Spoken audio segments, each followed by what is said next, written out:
What drives a man to kill over 100 people, some of them his own family?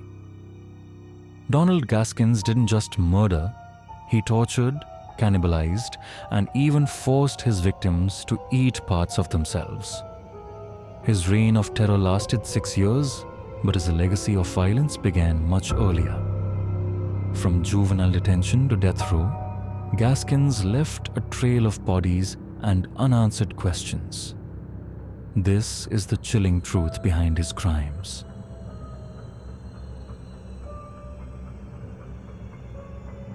Donald Gaskins was called the meanest man in America, for good reason.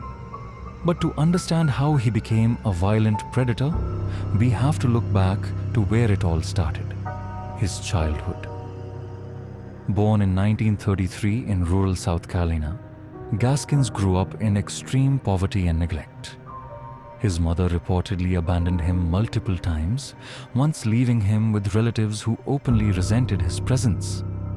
By age 11, he had stopped going to school completely.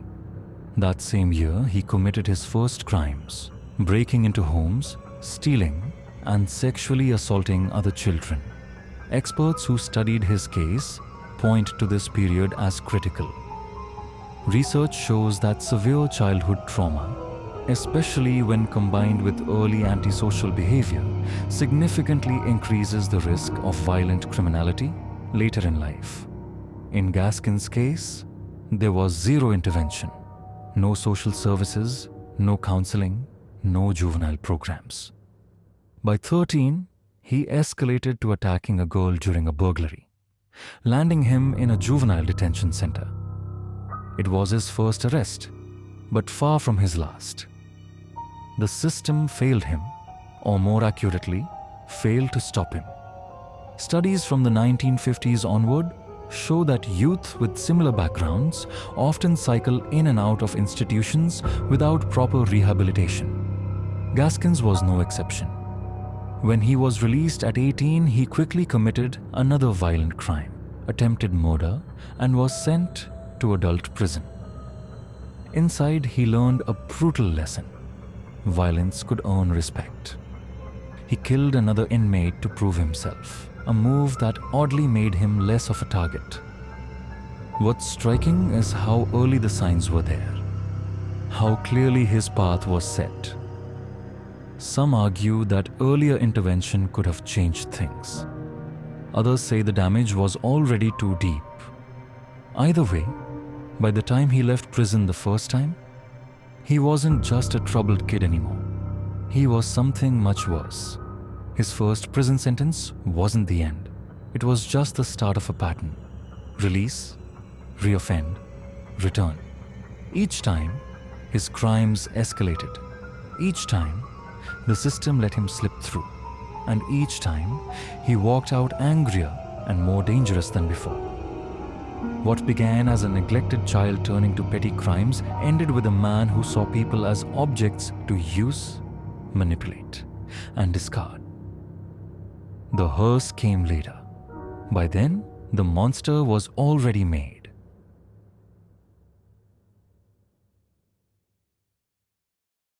Prison changed Donald Gaskins, but not in the way the system intended.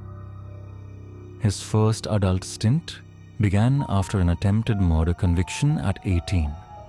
Inside, he quickly learned the rules of survival. In one telling incident, he stabbed another inmate to death. According to fellow prisoners, this wasn't just random violence, it was strategic. Killing someone stronger earned him instant credibility among inmates and even some protection from guards who now saw him as too dangerous to provoke. The parole system of the 1960s and 70s operated on flawed metrics. Officers often prioritized overcrowding concerns over risk assessments. Gaskins served just 7 years of a 10-year sentence before being released. His violent prison record didn't disqualify him. In fact, experts note that mid-century parole boards frequently misinterpreted prison violence as adjustment to incarceration rather than a red flag. Each release gave Gaskins new opportunities to escalate. Between 1959 and 1968, he cycled in and out of prison 3 times for armed robbery, assault, and another violent offense. His paperwork consistently noted poor institutional adjustment, yet parole boards kept approving his release. Some records suggest he manipulated evaluations by feigning progress in rehabilitation programs. Others point to systemic failures, overworked officers relying on incomplete files marked by missing psych evaluations. Research from that era shows parole decisions often hinged on trivial factors like neat appearance or polite demeanor during interviews. Gaskins, standing just 5 feet 3 inches, didn't fit the stereotype of a threatening convict. His small stature and quiet affect may have worked in his favor despite his documented brutality. The consequences were catastrophic. Every release enabled worse crimes. By 1970, after his final parole, he'd stopped bothering with armed robbery. He moved straight to murder. The road from prison violence to serial killing was short, and the system's blind spots paved it. That pattern raises hard questions. Why prioritize cell space over public safety? Why trust self-reported progress over behavioral records? The answers matter because Gaskins wasn't unique.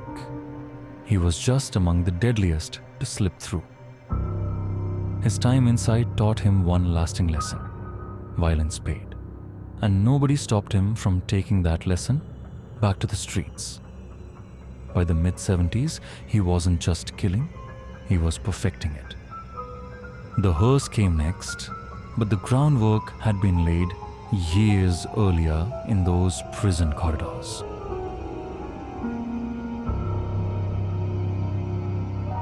By the mid-1970s, Donald Gaskins wasn't just killing, he was performing.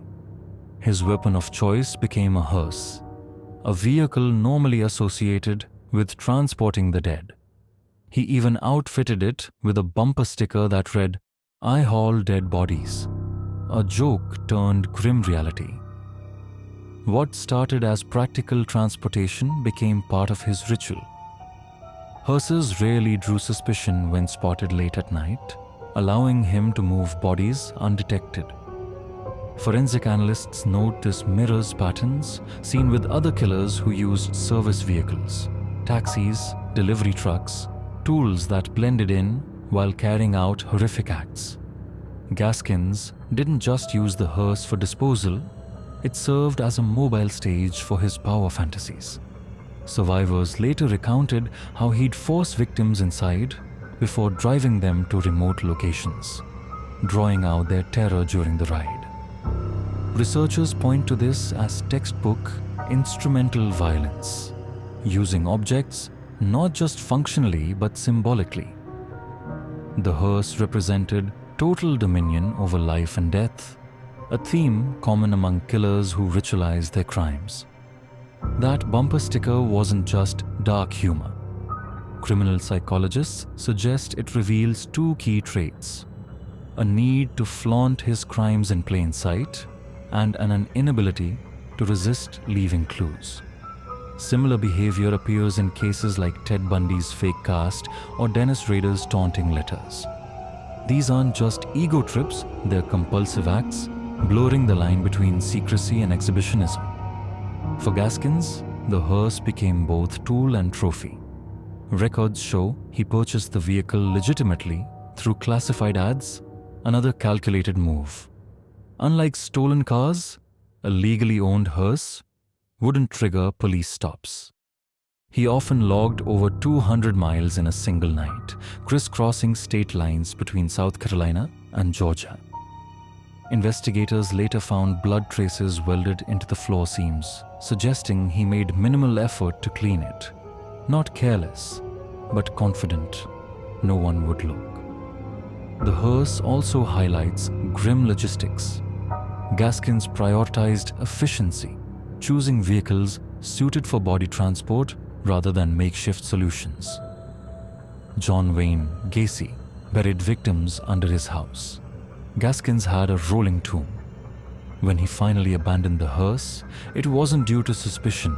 He simply upgraded to a newer model. By then, the original had carried countless victims, their final rides punctuated by that mocking bumper sticker no one took seriously until it was too late. His reliance on the hearse reveals something deeper. A killer who thrived on systems. Prison taught him manipulation. The parole board taught him loopholes. Now, even his killings followed brutal efficiency.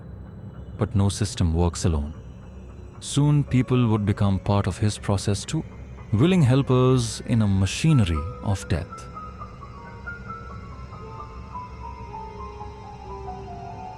Donald Gaskins didn't work alone.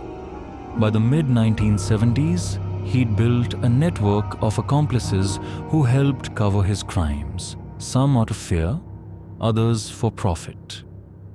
His most notorious partner was Walter Neely, a mechanic who assisted with body disposal. Their relationship followed a pattern seen in other solo killer cases where peripheral figures get pulled into the violence through gradual escalation. Neely started by providing tools and storage space, then progressed to active participation in murders. The case of Johnny Sellers shows how this network operated. Sellers, a small-time criminal himself, reportedly knew too much about Gaskins' activities. When he threatened to talk, Gaskins killed him with Neely's help. Not just silencing a witness, but sending a message to others.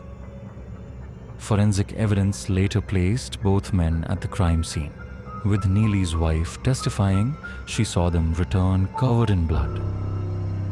What made these accomplices cooperate? Interviews with investigators suggest three factors. Shared criminal backgrounds made them less likely to report crimes, Gaskins' reputation for violence created fear, and some received payment. Research on criminal networks highlights how solo offenders often recruit help precisely from those least likely to go to police: fellow felons, drug users, or people with their own secrets to hide. Gaskins also exploited rural geography.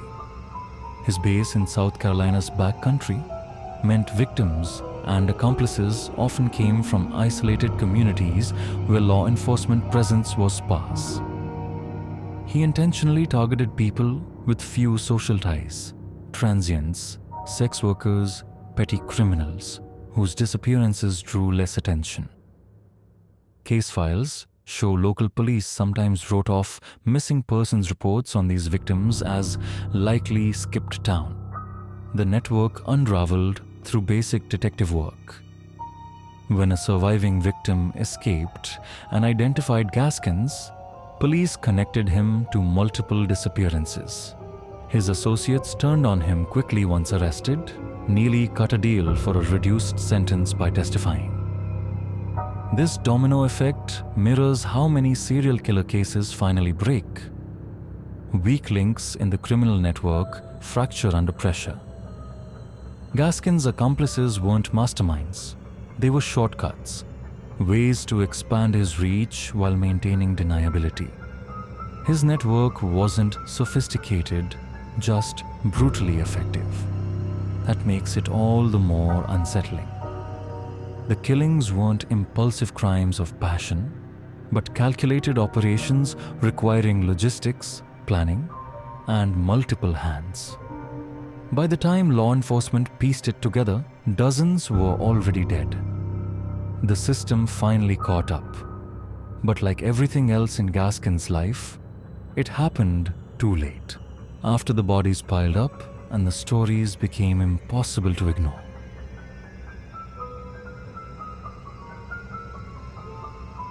Donald Gaskins' downfall unfolded in stages. In 1976, he was sentenced to death for the murder of Dennis Bellamy, a ruling later overturned. He then pled guilty to Bellamy and 8 other murders, receiving concurrent life sentences.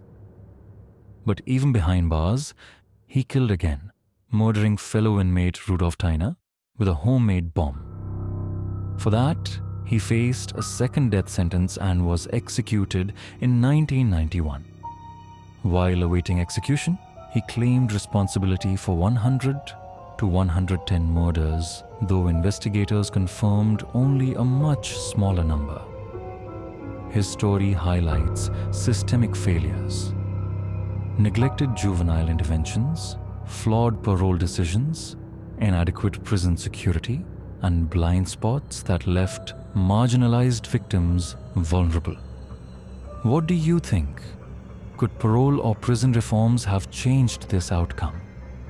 Share your thoughts in the comments and subscribe if you'd like more case studies exposing how system breakdowns enable violent offenders.